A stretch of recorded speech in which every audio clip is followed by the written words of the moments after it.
Hey there, Outlaw. If you like what you hear, you can also listen to me on the go with Encore, Breaker, Google Podcast, Pocket Cast, RadioPublic, and Spotify. I'll have those links below, and I will also have links for my Reddit. If you wrote a story and you would like me to narrate it, just leave it there on my Reddit, and I will narrate it over time. Go ahead and have a seat, and I'll start off today's story.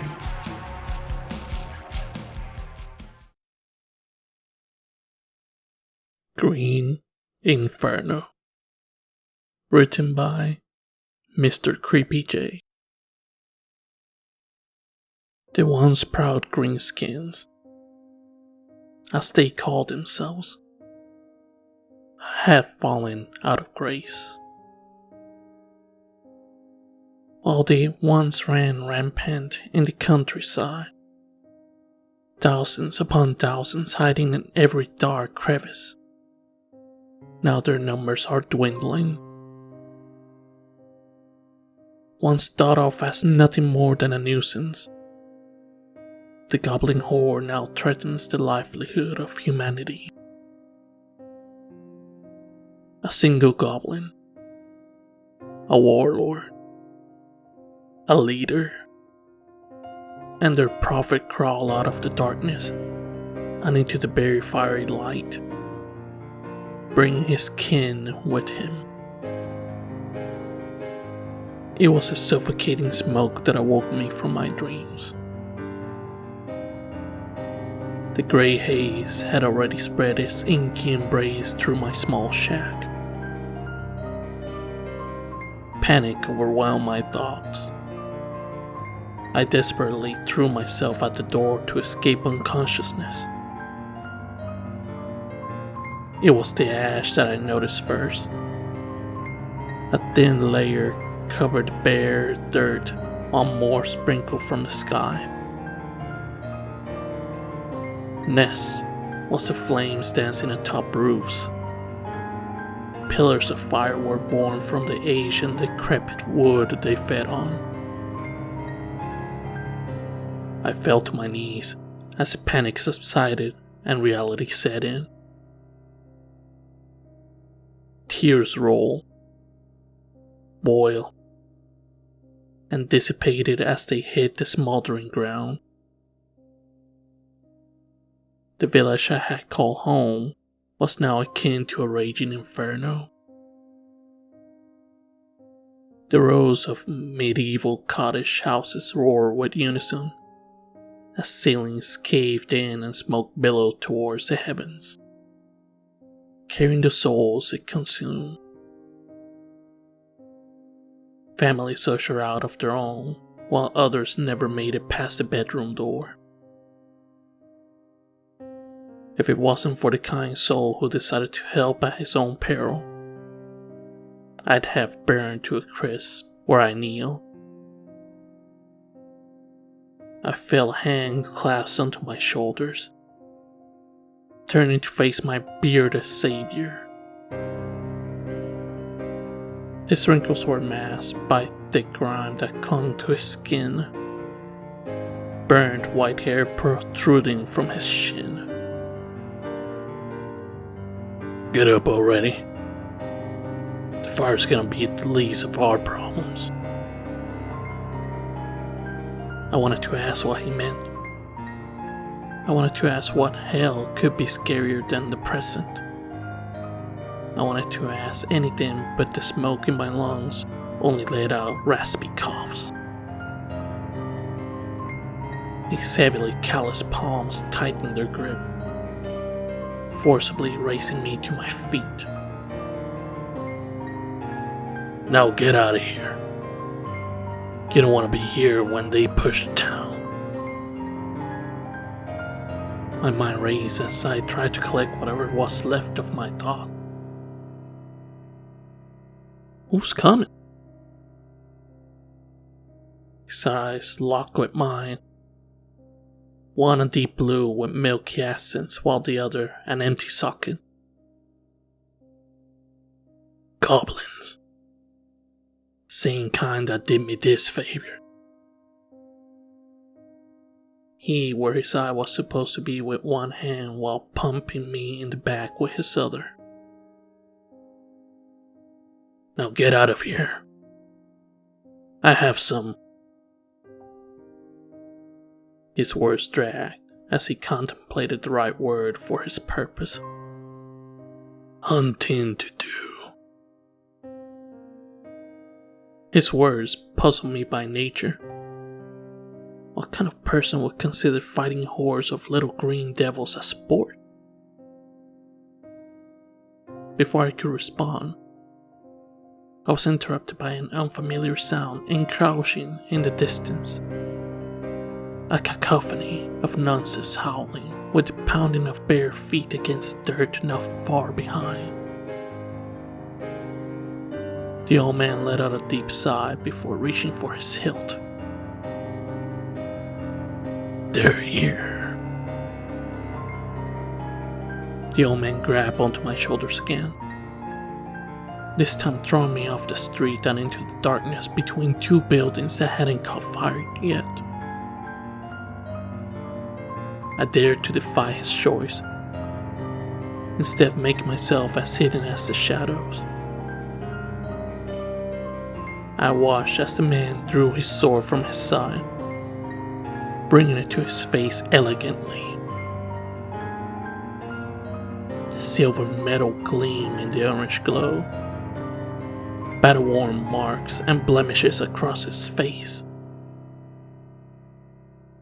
The pounding and roar of the horde only grew louder, human terror thrown into the mix. I watched as the veteran's arm began to tremble as the racket grew its loudest. I peeked from the corner and nearly yelped in surprise. A wave of green and red washed through the streets. Tiny hands carrying their prizes from pillaging. Swords, shields, arms were proudly carried above their heads as if presenting their tribute to the heavens. My stomach swirled as I watched them kick heads as if they were children playing with a new ball. Whoever they didn't kill, they kept as livestock. Chained together, ear lines of man, women and children alike. Whenever one tried to escape, they make 5 feet before being tackled and beaten to death by their captors. Those things prance around the burning town, taking what they please without a single concern except for feeding their own endless greed. I choked down vomit as I retreated back to the shadows. My eyes were now glued on the man in front of me, his arms steady and ready for even death. A couple of those monsters lunged at him. He brought his sword down in one smooth motion. The edge split the limb from limb. His calm and prepared demeanor turning into one of anger and fury the more he killed. For every one he cut down, 5 more took its place as they began to overwhelm his trained skills. I thought all was lost when 20 or so of them dragged him to the ground. They pounded his face to mush, bit off and ate every shuck of skin they could see, and brought him knocking on death's door. It was a unique voice from beyond my view that made them stop abruptly. The old man spat up blood over himself and looked towards the one who called his name. Hello, old friend? The wore skin as rough as the old man's body. He tried to respond but only coughed up more blood. "I've come for what you took from me." I could hear the bloodlust in the mysterious voice as it came into view. His skin was milky green and stretched to cover his lanky limbs. Less than 3 feet tall, he looked at the verge of his starvation. Dragging his arms through the blood-soaked mud, he stood looming over the man's body. "Fuck you," the almost corpse managed to say, spitting dark red blood in the goblin's face. Anger bubbled inside the thing's tiny body before he couldn't contain it any longer. He brought his arms down on the man's head. Again, and again, and again, until his head became pulp. The goblin reached to the man's side, struggling to raise the bloody sword above his head. "Oh, Shiny, how I miss you so." It was in this crimson light that I saw the markings engraved into his body. He had deep cuts scarred into his belly and chest, one running from his groin to his neck. I studied the war-torn figure.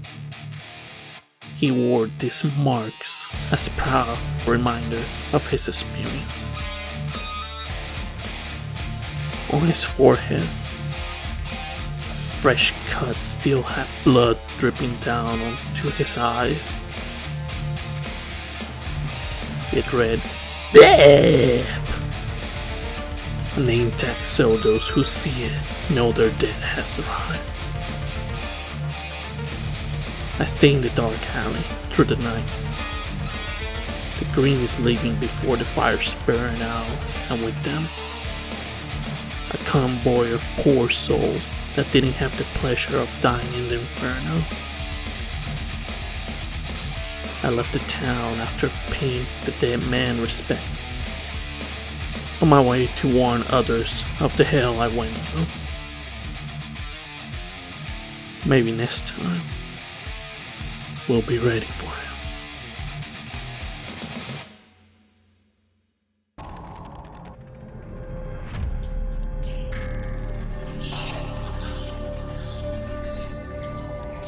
And that's today's story, Abla. Be safe out there. And like always, I see y'all on the wayside.